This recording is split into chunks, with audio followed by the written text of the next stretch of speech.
नमस्कार। दिल्ली का चुनाव परिणाम आ चुका है। दिल्ली की जनता ने स्पष्ट जनादेश दिया है। भारतीय जनता पार्टी 30 साल के बाद सत्ता में आ रही है। आम आदमी पार्टी दो असाधारण सफलताओं के बाद स्पष्ट हार की तरफ बढ़ रही है। मनीष सिसोदिया और अरविंद केजरीवाल खुद अपने चुनाव हार चुके हैं। दिल्ली में सत्ता परिवर्तन। इस परिणाम से क्या नतीजे निकालने जाए? मैं इस सारी बात को 3 सूत्र में कहता हूं। ये एक धक्का है, एक सबक है, संभावना। धक्का किसके लिए? धक्का सिर्फ आम आदमी पार्टी के लिए नहीं, धक्का आम आदमी पार्टी के लिए है, उन तमाम लोगों के लिए है जो एक वैकल्पिक राजनीति की संभावना इस देश में देख रहे थे, और पूरे ऑपोजिशन के। आम आदमी पार्टी के लोग कह सकते हैं कि देखिए 10 साल के बाद चुनाव हारे, थोड़े से मार्जिन से हारे हैं, 5% का मार्जिन है, सीटों में भले ही बड़ा दिख रहा हो, ये बात सच है।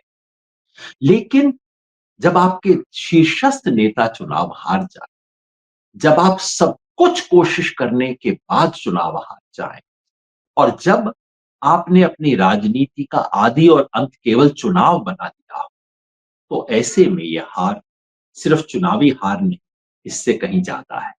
यह आम आदमी पार्टी के भविष्य पर एक सवालिया निशान खड़ी करती है। गुजरात में सफलता मिल नहीं सकती, हरियाणा में ब्रेक थ्रू मिला नहीं है, अब ले दे के सहारा सिर्फ पंजाब का होगा।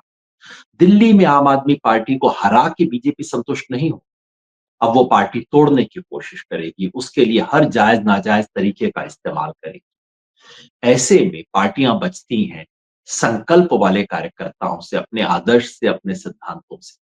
लेकिन आदर्श और सिद्धांत को छोड़ने के बाद पार्टी कैसे बचेगी, ये एक सवाल खड़ा होता है। चुनौती उनके लिए भी है, धक्का उनके लिए भी है जो आम आदमी पार्टी के साथ नहीं है, हमारे जैसे लोग।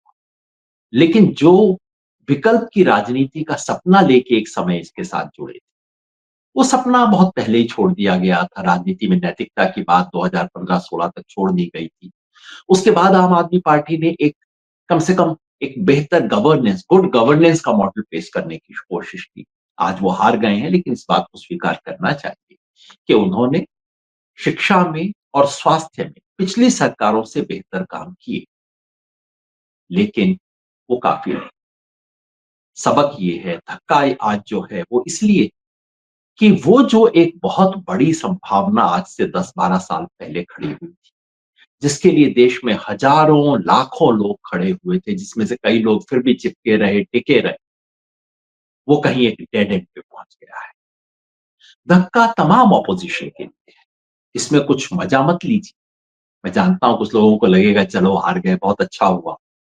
मजा लेने का समय नहीं, क्योंकि बीजेपी इस देश में टोटल डोमिनेंस चाहती है, और आज के चुनाव परिणाम से बीजेपी की टोटल डोमिनेंस का जो एक मिशन है, वो आगे बढ़ा है। देश को, लोकतंत्र को, इस गणतंत्र को बचाने वालों की चुनौतियां बढ़ी हैं। इस धक्के से इंकार नहीं करना चाहिए। सबक क्या है? सबक ये नहीं है जो आपको टीवी वाले बताएंगे कि भाई रेवड़ी की राजनीति असफल हो गई। देखिए, रेवड़ी से ज्यादा बड़ी चीज होती है लड्डू, और ये जो लड्डू दिए जाते हैं उस पर सारा मीडिया चुप रहता है। ये जन कल्याणकारी जो योजनाएं हैं, चाहे वो शिक्षा की हो, स्वास्थ्य की हो, चाहे मुफ्त बिजली की योजना हो, महिलाओं को फ्री टिकट की योजना हो, सबक ये है कि उन्हीं योजनाओं के कारण आम आदमी पार्टी इतनी बची है। अगर उसको 22, 23, 24 जो भी सीट आती हैं वो आए आई, और अगर आज भी आम आदमी पार्टी को कोई 42-43% वोट मिल रहा है, जो छोटी बात नहीं है, वो इन्हीं योजनाओं की वजह से है। तो दिक्कत ये नहीं है कि ऐसी जन कल्याणकारी योजनाएं गलत थी या जनता ने इन योजनाओं को रिजेक्ट कर दिया, बल्कि जनता केवल इससे संतुष्ट नहीं होती। जनता उसके बाद गवर्नेंस चाहती है, जनता उसके बाद बेहतर सड़कें चाहती है, जनता शायद पर्यावरण भी चाहती है, जनता साफ दिल्ली देखना चाहती है। और जब ये बहाना खत्म हो गया कि भाई एमसीडी हमारे पास नहीं, उसके बाद की दिल्ली की गंदगी जनता को बर्दाश्त नहीं। तो जन कल्याणकारी एक दो योजना अच्छी, लेकिन इसके साथ साथ में सबक ये है कि आपको बुनियादी ढांचे को इंप्रूव करना होगा। जनता आपको बहुत लंबा समय नहीं देती। दूसरा सबक कि बीजेपी का मुकाबला बीजेपी के मुहावरे में नहीं किया जा सकता। आम आदमी पार्टी कहती, भाई हम तो उनसे राम छीन लेंगे। आम आदमी पार्टी ने बीजेपी से ज्यादा हिंदू होने की कोशिश की। जिन सवालों पे बोलना चाहिए था उस पे चुप्पी रखी, चाहे वो दिल्ली दंगों में बात हो, चाहे वो बुलडोजर का सवाल हो, चाहे वो रोहिंग्या के सवाल।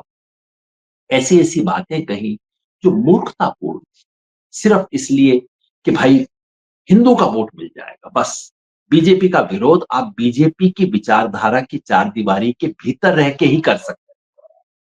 आज के चुनाव परिणाम ने साबित कर दिया कि ये आपको एक चुनाव में मदद कर सकता है, 2-5 साल मदद कर सकता है, लेकिन अंततः अगर आपको देश बचाने की राजनीति करनी, पुख्ता विपक्ष की राजनीति करनी, तो आपको बीजेपी के इस लोकतंत्र विरोधी, भारत विरोधी विचार का विरोध करना होगा, खुल के आना होगा, बोलना होगा। संभावना संभावना ये नहीं है कि भाई आम आदमी पार्टी खत्म हो जाएगी, कईयों के लिए रास्ता निकल आएगा। मैं अनुरोध करता हूं, मैं हाथ जोड़ के अनुरोध करता हूं, इतनी छोटी बातों पे ना सोचिए। संभावना ये है कि विपक्ष की राजनीति एक नई शुरुआत कर सकती है। संभावना ये है कि अब वन अपमेंटशिप का खेल शायद खत्म हो जाए कि भाई ये महाराष्ट्र में हार गए तो ये गुजरात, ये दिल्ली में भी हार गए। दिक्कत सिर्फ ये नहीं थी कि आम आदमी पार्टी और कांग्रेस दिल्ली में एक साथ मिलके नहीं, ये होना भी नहीं था। लोकसभा चुनाव में भी ठीक से नहीं चला था। वैसे भी आम आदमी पार्टी इंडिया गठबंधन का कोई बहुत अच्छा हिस्सा नहीं।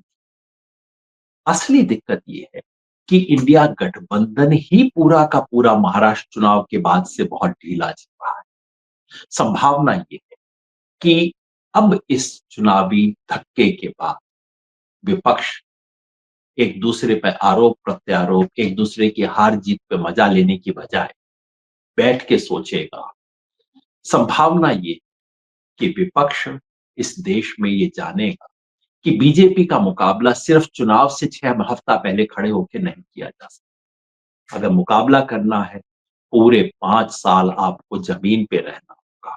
अगर मुकाबला करना है तो जनता के सामने एक विकल्प देना होगा। केवल आलोचना से काम नहीं चलेगा, आपको कुछ नया जनता के सामने पेश करना पड़ेगा। संभावना इस बात में कि बीजेपी का मुकाबला करने के लिए सड़क पे लहके राजनीति की शुरुआत करनी, अगर ये सबक सीख सकता है तो आज का दिल्ली का ये धक्का एक अवसर में बदल सकता है। आपदा अवसर में बदल सकती है, बशर्ते कि हम सीखने को तैयार। दिल्ली का आज का धक्का हमें सबक भी देता है, अवसर भी देता है।